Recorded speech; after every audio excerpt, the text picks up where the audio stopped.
굿모닝. 12월 23일 목회를 하며 겪게 되는 아픈 현장 속에서도 부어주시는 하나님의 은혜를 기대하는 목요일 아침입니다. 참 목회자인 바울의 마음으로 내 주변을 돌아보고 그들을 섬기기를 원합니다. 오늘의 말씀은 골로새서 1장 1절에서 14절까지입니다. 먼저 말씀을 읽겠습니다. 하나님의 뜻으로 말미암아 그리스도 예수의 사도된 바울과 형제 디모데는 골로새에 있는 성도들 곧 그리스도 안에서 신실한 형제들에게 편지하노니 우리 아버지 하나님으로부터 은혜와 평강이 너희에게 있을지어다. 우리가 너희를 위하여 기도할 때마다 하나님 곧 우리 주 예수 그리스도의 아버지께 감사하노라. 이는 그리스도 예수 안에 너희의 믿음과 모든 성도에 대한 사랑을 들었으며 너희를 위하여 하늘에 쌓아둔 소망으로 말미암음이니 곧 너희가 전에 복음 진리의 말씀을 들은 것이라. 이 복음이 이미 너희에게 이름에 너희가 듣고 참으로 하나님의 은혜를 깨달은 날부터 너희 중에서와 같이 또한 온 천하에서도 열매를 맺어 자라는도다. 이와 같이 우리와 함께 종된 사랑하는 에바브라에게 너희가 배웠나니 그는 너희를 위한 그리스도의 신실한 일꾼이요 성령 안에서 너희 사랑을 우리에게 알린 자니라. 이로써 우리도 듣던 날부터 너희를 위하여 기도하기를 그치지 아니하고 구하노니 너희로 하여금 모든 신령한 지혜와 총명의 하나님의 뜻을 아는 것으로 채우게 하시고 주께 합당하게 행하여 범사에 기쁘시게 하고 모든 선한 일에 열매를 맺게 하시며 하나님을 아는 것에 자라게 하시고 그의 영광의 힘을 따라 모든 능력으로 능하게 하시며 기쁨으로 모든 견딤과 오래 참음에 이르게 하시고 우리로 하여금 빛 가운데서 성도의 기업의 부분을 얻기에 합당하게 하신 아버지께 감사하게 하시기를 원하노라. 그가 우리를 흑암의 권세에서 건져내사 그의 사랑의 아들의 나라로 옮기셨으니 그 아들 안에서 우리가 속량 곧 죄사함을 얻었도다. 아멘. 먼저 골로새서를 간단하게 정리해 보겠습니다. 골로새서는 앞서서 살펴보았던 빌레몬서와 더불어 옥중서신이라고 불려집니다. 빌레몬서를 살펴보면서 말씀드렸던 것처럼 골로새서는 빌레몬서와 여러 가지 연결점들이 있습니다. 그리고 이 골로새서를 기록한 목적은 성도들이 거짓 교사의 위험을 경계하고 신자의 바른 삶을 살도록 권면하는 것입니다. 당시에는 아직 거짓 교사들이 교회 안에 영향을 미치고 있지는 않았지만 바울은 사역하는 내내 그런 위험이 교회에 얼마나 큰 어려움을 주었는지를 잘 알고 있기 때문에 미리 경계하라고 하는 것 같습니다. 또한 골로새서를 통해서 바울은 자신의 사역을 소개하고 기도를 요청하려는 의도도 담겨져 있습니다. 이제 오늘 말씀으로 돌아가서 저를 포함한 하나님의 일을 하는 이 사역자들에게 가장 큰 기쁨이 있다면 그것은 과연 무엇일까요? 그것은 성도님들이 부르심에 합당하게 살아가는 것입니다. 저도 저희 청년들이 하나님의 비전을 발견하고 그 비전 위에 서서 비록 보트 바깥이 무섭게 바람이 불고 파도가 치더라도 그 보트 밖으로 발을 내디딜 수 있는 그런 사람들이 되기를 바랍니다. 그 모습을 보게 된다면 그 어떤 것보다 기쁠 것 같습니다. 그렇다면 사역자들의 가장 간절한 기도의 제목은 또 무엇일까요? 그것은 바로 성도님들이 하나님의 뜻을 잘 알아서 복음의 열매를 맺고 구원받은 백성에게 어울리는 삶을 사는 것, 바로 그것입니다. 저는 오늘 읽었던 본문 말씀을 통해 바울의 간절한 바람을 함께 살펴보려고 합니다. 우리가 읽었던 이 본문의 첫 번째 부분은 사도 바울의 인사로 시작하고 있습니다. 사도 바울은 대부분의 고대 서신 저자들이 하던 것과 똑같은 방식으로 세 부분, 즉 발신자의 이름, 수신자의 이름, 인사, 이 세 가지로 구분해서 서신의 서두를 시작하고 있습니다. 바울은 자신을 그리스도 예수의 사도라고 소개를 했고 이는 복음을 전파하고 교회를 세우기 위해 부활하신 주 예수께로부터 권위 있는 대리자로 직접 부름을 받아 파송되었기 때문에 이렇게 말을 합니다. 그는 그리스도 예수의 것이라는 것이죠. 여기서 그가 자신의 사도됨을 언급하는 것은 다른 지역 갈라디아나 고린도에서처럼 자신의 사도직을 공격당했기 때문에 자신이 사도라는 것을 밝히고 있는 것이 아닙니다. 그는 처음부터 자신의 소명과 사역을 명확히 함으로써 공동체에 보내는 서신의 공적인 성격에 주목하도록 하기 위해서 이 이야기를 쓰고 있는 겁니다. 왜냐하면 사도라는 것은 그의 돌봄 아래에 있는 회중을 가르치고 목회적으로 돌볼 권위를 지니고 있다라는 말이기 때문에 그렇죠. 바울의 소명과 사역은 모두 하나님의 뜻으로 말미암아 된 것입니다. 이 하나님의 뜻으로 말미암아라는 말은 그의 소명과 사역이 오직 하나님의 은혜로 된 것이다라는 그런 뜻과 그리고 그 신적인 뜻 안에서 사도 바울은 이방인 회중에 대한 특별한 책임이 있다라는 것을 강조하고 있는 그런 표현입니다. 바울은 골로새 교인들을 골로새에 있는 성도들 곧 그리스도 안에서 신실한 형제들이라는 말로 설명을 하고 있는데요. 그들은 바로 성도들이었습니다. 영어로 말하면 saints죠. 그러니까 그러기 때문에 그들의 삶은 경건한 행동으로 드러나야 하는 것이죠. 그들은 또한 신실한 형제 자매들입니다. 특별히 형제 자매라는 말은 하나님의 권속인 그리스도인들 사이에 존재하는 아주 긴밀한 관계를 표시하는 단어입니다. 우리가 교회 안에서 누구 형제님, 누구 자매님이라고 부르는 그 말이 사실은 굉장히 끈끈한 단어라는 이야기죠. 사도 바울은 이처럼 골로새 교인들에 대한 진실한 관심을 나타내고 있습니다. 사도 바울의 인사에 이어지는 그 글들에 대해서 좀 더 살펴봅니다.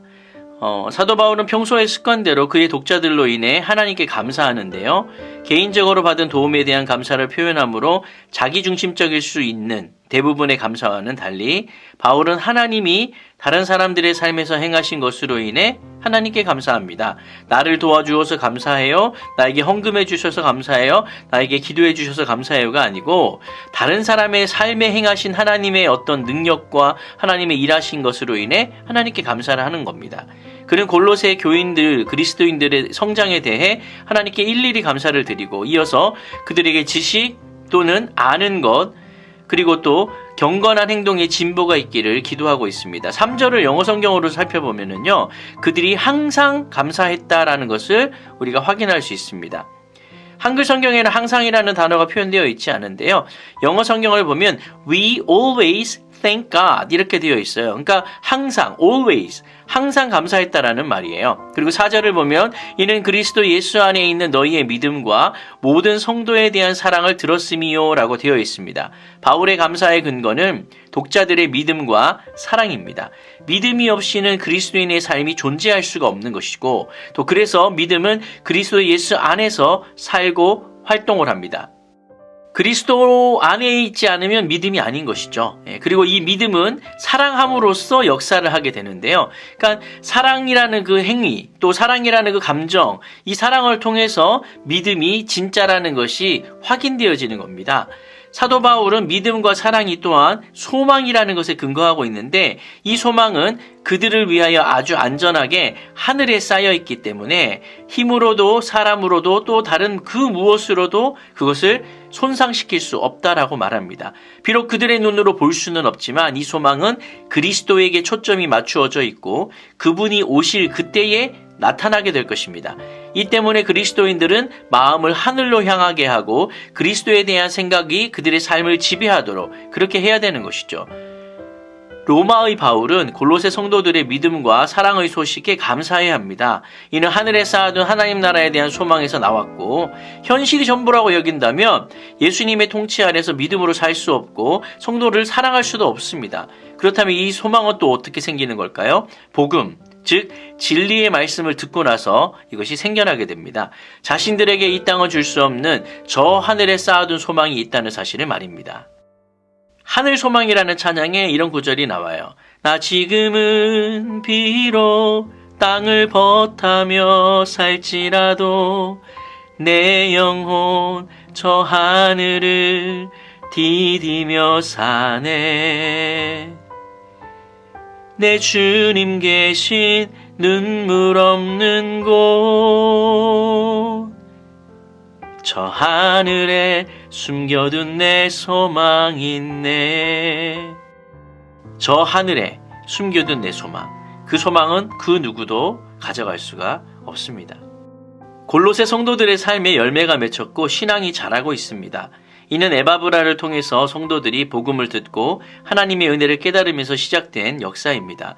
그들의 영향력은 골로새를 벗어나 온 천하까지 이르게 되었습니다. 지금은 로마에서 바울과 함께 동역하고 있는 에바브라가 그리스도의 신실한 일꾼으로서 복음을 전했고 그들이 바울을 얼마나 사랑하는지를 로마에 와서 전해주었습니다.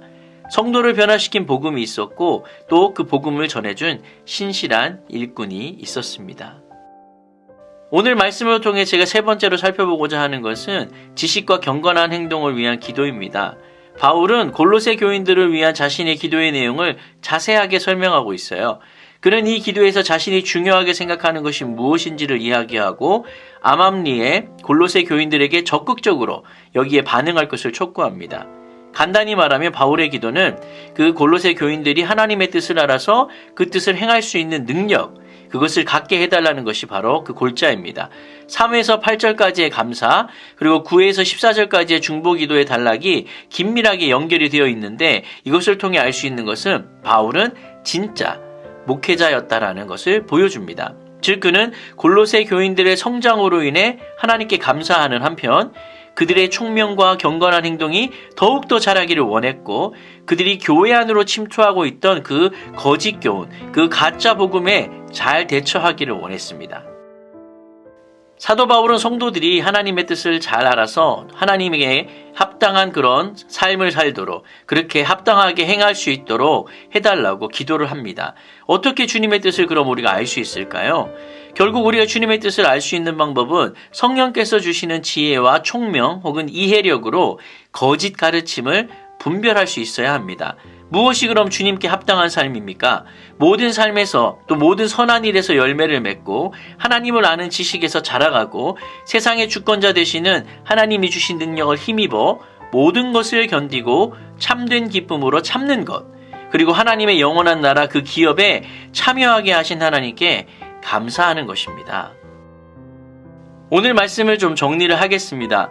사도 바울은 자신이 개척하지도 않았던 이 골로새 교회 성도들을 향해 편지로나마 그들을 목회를 하고 있습니다.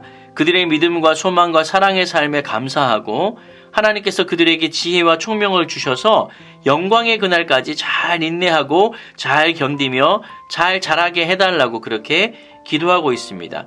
이것이 참 목회자였던 사도 바울의 간절한 바람입니다. 그리고 저를 포함한 수많은 목회자들도 동일한 마음으로 아마 이렇게 감사하고 기도하고 있을 것입니다. 사랑하는 성도님들이 하나님 안에서 잘 자라갈 수 있도록 그것에 대해서 또 현재 누리고 있는 많은 것들에 대해서 감사하고 앞으로 또 하나님 오시는 그날까지 잘 인내하며 성장할 수 있도록 그리스도의 그 장성한 분량에 이를 때까지 자라게 해달라고 기도하고 있는 것이죠. 이것은 비단 목회자들뿐만 아니라 우리 모든 성도님들, 특별히 우리 그리스도인들에게 동일하게 해당되는 이야기입니다. 여러분들도 누군가를 마음에 품고 기도하는 사람들이 있을 것이며 주변에 아끼고 사랑하는 사람들 가운데 아직 그리스도인이 안 된, 하나님을 모르고 예수님을 영접하지 않은 사람들이 있을 수도 있어요.